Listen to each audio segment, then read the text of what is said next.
নমস্কার বন্ধুরা, কেমন আছেন সবাই? মমস কিচেনে আপনাদের স্বাগত জানাই। আজকে আমার রেসিপি লাউ পাতা দিয়ে বড়া। তাহলে চলুন বানিয়ে ফেলি আজকে লাউ পাতার বড়া। প্রথমে লাউ পাতাগুলোকে ভালো করে ধুয়ে নিয়েছি, ধুয়ে জল ঝরিয়ে শুকাতে দিয়েছি। তারপরে এই শিরাগুলো থেকে লাউ পাতাগুলোকে সুন্দর করে শিরাগুলো ছাড়িয়ে নিয়েছি।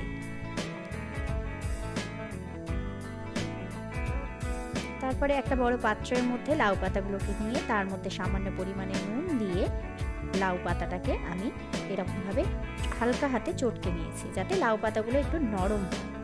কিছুক্ষণের জন্য এটা রেখে দেবো আমি। তারপরে আমি এই যে চাল ভিজিয়ে রেখেছিলাম, সেই চালটাকে আমি বেটে নেব। তার মধ্যে আমার সর্ষে, রসুন, কাঁচা লঙ্কা আর পেঁয়াজ আমি একত্রিত করে সবগুলোকে বেটে নিয়েছি।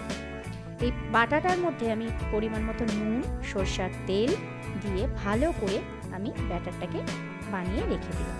এবারে আমার বড়ার যে ব্যাটারটা সেটা তৈরি করতে হবে। তার মধ্যে আমি আতপ চালের গুঁড়ি, বাটা যে বেটে রেখেছিলাম সেই বাটা আতপ চালটা, বেসন, কালো জিরে, হলুদ, লঙ্কার গুঁড়ি দিয়ে জল দিয়ে পরিমাণ মতো জল দিয়ে আমি একবারে পুরো জলটা দিইনি, সামান্য পরিমাণে প্রথমে জল দিয়ে আগে মেখে নিয়েছি, তারপরে পরিমাণ মতো জল দিয়ে আমি এটাকে ব্যাটারটা তৈরি করে নিয়েছি। দেখুন, এবারে পাতাগুলোকে আমি একটা প্লেটের ওপরে নিয়ে তার মধ্যে এই যে সর্ষের বাটার যে ব্যাটারটা করেছিলাম সেটাকে ভিতরে দিয়ে আমি এইভাবে একটা একটা করে পাতা মুড়িয়ে রেখে দিচ্ছি।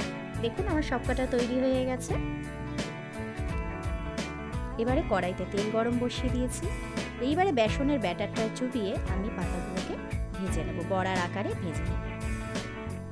ভালো করে লাল করে আমি ভেজে নেব।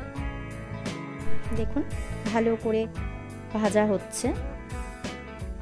এক পিঠ ভাজা হয়ে গেলে অপর পিঠটা আমি উল্টে আবার লাল লাল করে ভেজে নেব। এইভাবে লাল করে ভাজা হয়ে গেলে আমি একটা প্লেটের উপরে পরিবেশনের জন্য তুলে নেব।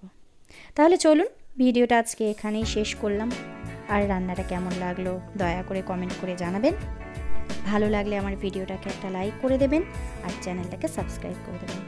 সবাই ভালো থাকবেন, সুস্থ থাকবেন। দেখা হবে পরের একটা রান্নার ভিডিওতে।